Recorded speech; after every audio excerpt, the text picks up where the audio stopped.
বন্ধুরা তোমরা কেমন আছো? আজকে মিনি কিচেনে কি রান্না করলাম বলো তো? পুঁটি মাছ দিয়ে লাল শাকের টক। এই লাল শাকের টক কিন্তু খেতে খুবই টেস্টি হয়। তোমরা কি আগে কখনো খেয়েছো? ওই লাল শাকের টক করার জন্য এখানে বেশি কিছু নিইনি। কিছুটা লাল শাক কুচি করে কেটে নিয়েছি, আর নিয়েছি 4টে পুঁটি মাছ, আর কিছুটা শস্য লাগবে, তাহলেই রান্নাটা হয়ে যাবে। বন্ধুরা তোমরা কি ভাবছো এখন আমি লাল শাক কোথা থেকে পেলাম? দেখো, আমার বাবা তো চাষ করে, বুঝলো তো, মাঠে যেখানে সেখানে লাল শাকের দানা, এমনি ডাঁটার দানা পড়ে থাকে, সেগুলোই হয়েছে। বৃষ্টির জল পেয়েছে, আগের থেকে দানাগুলো পড়েছিল, তার জন্য এখন নতুন করে গাছ বেরিয়েছে, সেখান দিয়েই মা নিয়ে এসেছে। কিন্তু এই লাল শাকগুলো না আগের মতন, যে নতুন শীতকালে যে লাল শাকগুলো হয় তার মতন কিন্তু লাল হয় না। অতটা লাল হয় কিন্তু অতটা হয় না, অল্প হয়। দেখো এদিকে কিন্তু উনুন ধরে, উনুনের পরে কড়াই বসিয়ে আবার তেলও দেওয়া হয়ে গেছে। এবার তেলটা কিছুক্ষণ ভালো করে গরম করে নেব। যে কড়াইয়ের তেলটা গরম হতে থাকুক, ততক্ষণ আমি মাছের গায়ে দিয়ে দিলাম পরিমাণ মতন হলুদ গুঁড়ো। হলুদ গুঁড়ো দেওয়া হয়ে যাওয়ার পর মাছের গায়ে দিয়ে দিলাম পরিমাণ মতন লবণ। এবার লবণ আর হলুদটা মাছের গায়ে খুব ভালো করে মাখিয়ে নেবো কিছুক্ষণ। পুঁটি মাছগুলো কিন্তু আমাদের পুকুরে, আমি তোমাদের আগেও বলেছি আমার তো পুঁটি মাছ খেতে খুব ভালো লাগে। তোমরা কে কে পুঁটি মাছ খেতে পছন্দ করো অবশ্যই কমেন্ট করে কিন্তু আমায় জানিও। দেখো মাছের গায়ে লবণটা খুব ভালো করে মাখানো হয়ে গেছে, এদিকে কড়াই তেলটা গরম হয়ে গেছে, এক এক করে মাছগুলো তেলের ভেতরে দিয়ে দিলাম। বন্ধুরা তোমাদের এখন আমার চ্যানেলটা সাবস্ক্রাইব না করে থাকো, অবশ্যই মনে করে কিন্তু আমার চ্যানেলটা সাবস্ক্রাইব করে দিও। আর তোমাদের কাছে যদি ভিডিওটা ভালো লাগে তাহলে ভিডিওটা একটা লাইক করে দিও।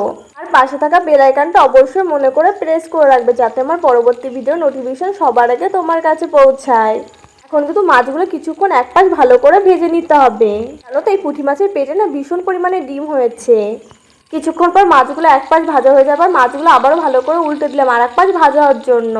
দেখো যখন লাল শাক পাওয়া যায় ঠান্ডার সময়, তখন বাবা দেখবে রোজ হাতেতে একাটি করে লাল শাক রান্না নিয়ে আসছে, আর মা রোজ রান্না করছে। তখন খেতে খেতে বিরক্ত লেগে যায়, লাল শাক খেতে আর ইচ্ছা করে না।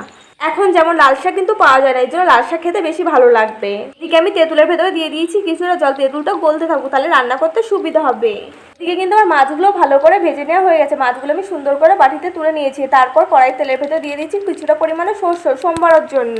শস্যগুলো কিছুক্ষণ ভালো করে ভেজে নিতে হবে, নয়তো শস্য কাঁচা থাকলে তেতো লাগবে কিন্তু খেতে। এবার শস্যগুলো ভালো করে ফুটে যাওয়ার পর তার ভেতরে দিয়ে দিলাম কেটে রাখা লাল শাকগুলো।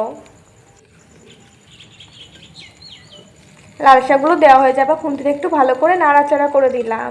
দেখো এখনকার লাল শাকগুলো কিন্তু সেদ্ধ হতে সময় নেয়, সিজনের লাল শাকগুলো কিন্তু তাড়াতাড়ি সেদ্ধ হয়ে যায়, কিন্তু এগুলো একটু সময় নেয়। তার জন্য দিয়ে দিলাম পরিমাণ মতন লবণ, তাহলে তাড়াতাড়ি সেদ্ধ হয়ে যাবে। আর দিয়ে দিলাম পরিমাণ মতন হলুদ গুঁড়ো। তার লবণ দেওয়া হয়ে যাওয়ার পর লাল শাকটা একটু খুন্তিতে ভালো করে নাড়াচাড়া করে দিলাম। লাল শাকগুলো কিছুক্ষণ ভালো করে সিদ্ধ করে নিতে হবে, তার জন্য আমি সরা দিয়ে কিছুক্ষণের জন্য লাল শাকগুলো ঢেকে দিলাম। কিছুক্ষণ পর দেখো লাল শাকের দিয়ে সরাটা তুলে নিলাম। এখন কিন্তু দেখো লাল শাকের তো কতটা জল গলেছে, এই লাল শাকের যে জলটা গলেছে সেটা কিন্তু এখন ভালো করে শুকিয়ে নিতে হবে।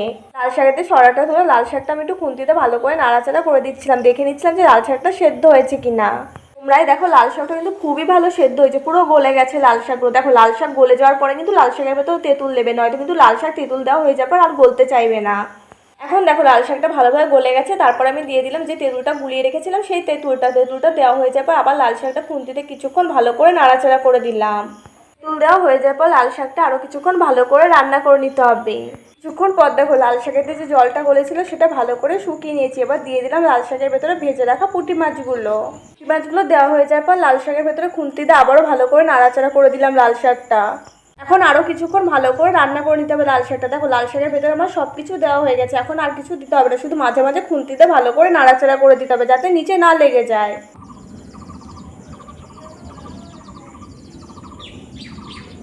এইভাবে যদি তোমরা একবার লাল শাকের টক রান্না করে খাও, তোমাদের মুখে পুরো লেগে থাকবে, বারবার খেতে ইচ্ছা করবে। এই রান্নাটা কিন্তু আমি আমার দিদার কাছ থেকে শিখেছি, আমার দিদা আমাকে এই রান্নাটা করা শিখিয়েছিল। এই দেখো এখন কিন্তু আমার লাল শাকের টক রান্না করা কমপ্লিট। শুধু সুন্দর করে বাটিতে লাল শাকের টকটা নামিয়ে নেবো, তারপর খাওয়ার পালা। তোমরাও চলে আসো, সবাই একসঙ্গে খাবো। তোমাদের কাছে আজকে মিনি কিচেনের রান্নাটা কেমন লেগেছে অবশ্যই কমেন্ট করে কিন্তু জানাতে ভুলবে না। তোমাদের কাছে যদি ভিডিওটা ভালো লাগে তাহলে ভিডিওটা একটা লাইক করে দিও। তোমরা আমার মিনি কিচেনে আর কি কি রান্নার ভিডিও দেখতে চাও সেটাও কমেন্ট করে জানাতে পারো, তাহলে তোমাদের পছন্দ মতো রান্নার ভিডিও করে আমি দেখাতে পারি। তোমরা একটু পাশে থাকলে আরও ভালো ভালো রান্নার ভিডিও করে তোমাদের দেখাবো। এই লাল শাকের টকটা কিন্তু খেতে হয়েছিল খুবই টেস্টি। আজকে এইটুকুই থাক, দেখা হচ্ছে পরে কোনো ভিডিওতে। ভিডিওটা ভালো লাগলে লাইক কমেন্ট সাবস্ক্রাইব শেয়ার করতে একদম ভুলবে না কিন্তু তোমরা।